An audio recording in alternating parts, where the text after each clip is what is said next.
Okay, so I'm interested in the functions and why we dream. The problem I have as a dream researcher is I don't have access to the dream experience itself while people are experiencing it, but only the verbal report of the dreams.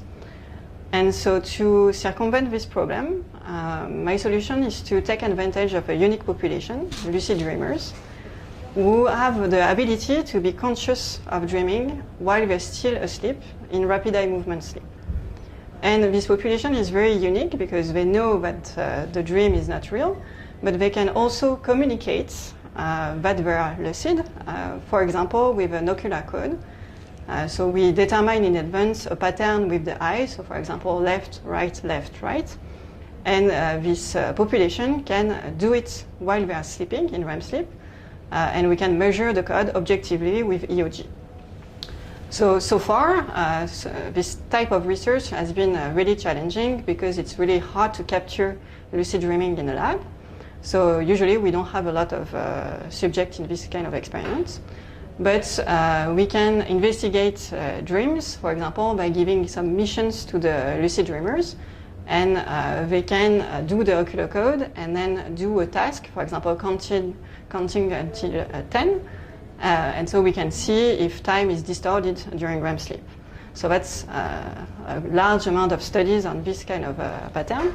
But what could be really fantastic is to prompt on demand exactly when the lucid dreamers is sending the code. So controlling when the dreamers will do the task.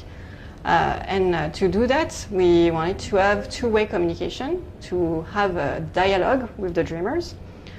So sending an input and receiving an output as a response.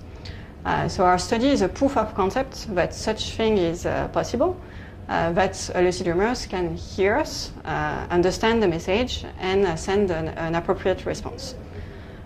So what we did is that we tried different kind of stimuli, so orders, sounds, close question with the answer yes or no, tactile stimulation, and we asked the lucid dreamers to respond to the questions by smiling 2 times or frowning 2 times.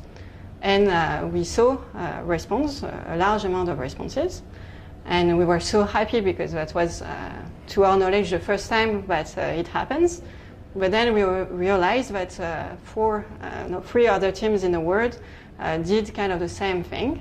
And so we decided to unite our forces and to submit a publication together.